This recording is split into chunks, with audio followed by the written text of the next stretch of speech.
Mga Salmo 18. Gihigugma ko ang Ginoo, siya ang naghatag kanako kalig-on. Ang Ginoo mao ang akong tigpanalipod, siya ang lig-on kong kota o manluluwas. Ang akong Dios akong kalig-on, ug siya ang akong dalangpanan. Manalipod siya kanako sama sa taming, ug luwason niya ako, kay siya ang akong sandiganan. Nagsampit ako sa Ginoo, ug giluwas niya ako gikan sa akong mga kaaway. Dalaygon ang Ginoo. Nag-anam nagkahugot dinhi kanako ang pisi sa kamatayon. Mitikyop na kanako ang balud sa kalaglagan. Naghulat na kanako ang laang sa kamatayon, ug ang lubnganan nangandam sa paglamoy kanako. Sa akong kalisdanan gisangpit ko ang Ginoo, nagpakitabang ako sa akong Dios. Gikan sa iyang templo gidungog niya ako, o gipatalinghugan niya ang akong pangamuyo.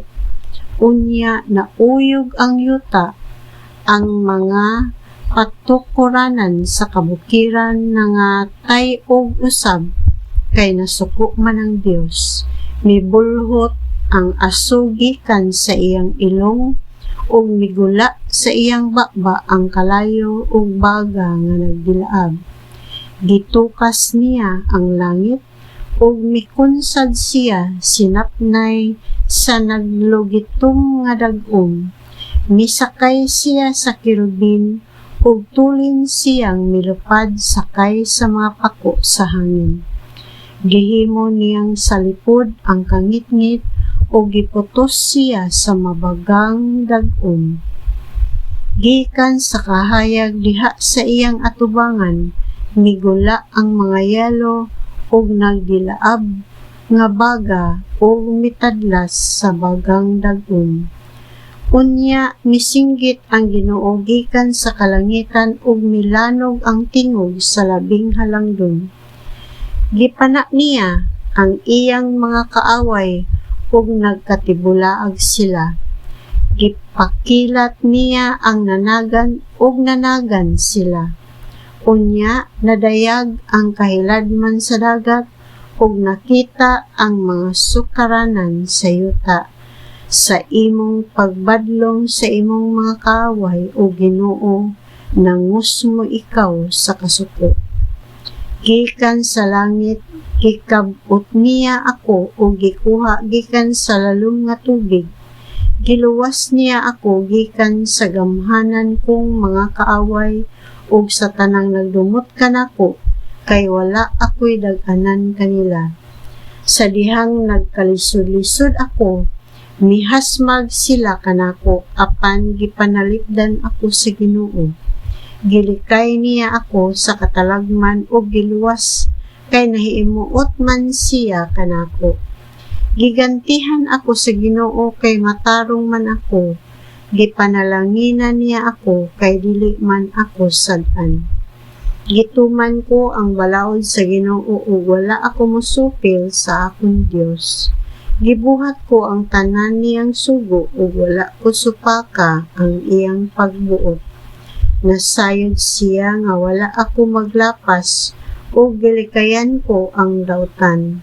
Busa gigantihan niya ako, tungod sa akong pagkamatarong, ug tungod kay dili man ako sad-an. O Ginoo, matinud-anon ka ngadto sa mga matinud-anon kanimo, ug maayo ka niadtong hingpit. Sa mga putli ka, apan makibatok ka sa mga dautan. Luwason mo ang mapaubsanon, apan ipaubos mo ang mapahitason. O Ginoo, gihatagan mo akong kahayag, o giwagtang mo ang kangit-ngit. Gihatagan mo ako kusog sa pagbuntog sa akong kaaway, o gahom sa pagpukan sa ilang mga panalipod. Pagkahingpit sa mga buhat sa Dios, kasaligan gayud ang iyang mga pulong. manalipod siya sa tanang modangop kaniya. Ang Ginoo lamang maoy Dios, ug siya lamang ang atong panalipod. Siya ang Dios nga naglig-on kanako ug nagbantay sa akong paglakaw. Iya akong gipanalipdan didto sa kabukiran. Gihimo niya akong sama katulin sa usa. Gibansay niya ako sa pagpakig-away ug makabingat na ako sa labing gahi nga pana. Gipanalipdan ug giluwas mo ako, Ginoo. Ang imong pag-atiman nakahimo kanakong gamhanan ug ang imong gahom naglig-on kanako. Gipahimutang mo ako mo ang akong mga lakang ug wala gayud ako matumba. Gigukod ko ang akong mga kaaway ug naapsan ko sila. Wala ko sila lung-i hangtod nga nalaglag ko sila. Gipangluba ko sila ug wala na sila makabangon. Ug nagbuy-od sila sa akong tiilan. Gihatagan mo ako kusog alang sa pagpakigubat ug kadaugan batok sa akong mga kaaway. Gipadagan mo ang akong mga kaaway ug gilaglag ko ang nagdumot kanako. Nagpakitabang sila apan wala gayoy nakaluwas kanila.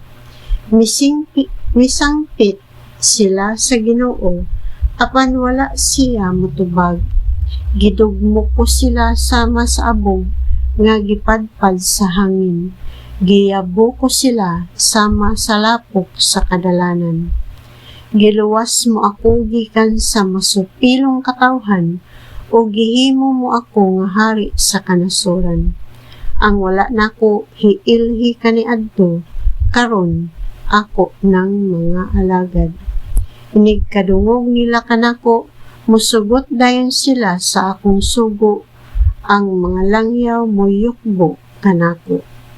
Nawad-an sila sa kaisog o gikan sa ilang mga kota, nanuol sila kanako nga nagkurog. Buhi ang Ginoo, dalaygon ang akong tigpanalipod.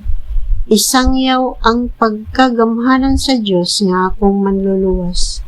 Gihatagan niya ako kadaugan batok sa akong mga kaaway. Gitugyan niya kanako ang kanasuran o giluwas niya ako gikan sa akong mga kaaway.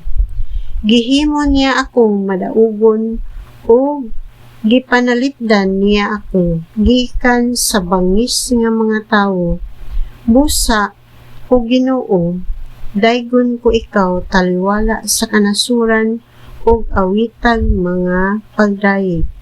Gihatag sa Dios ngadto sa iyang piniling hari ang mga dagkong kadaugan o gipadayag niya ang iyang gugmang walay paglubad ngadto kang David o sa iyang kaliwatan hangtod sa kahangturan.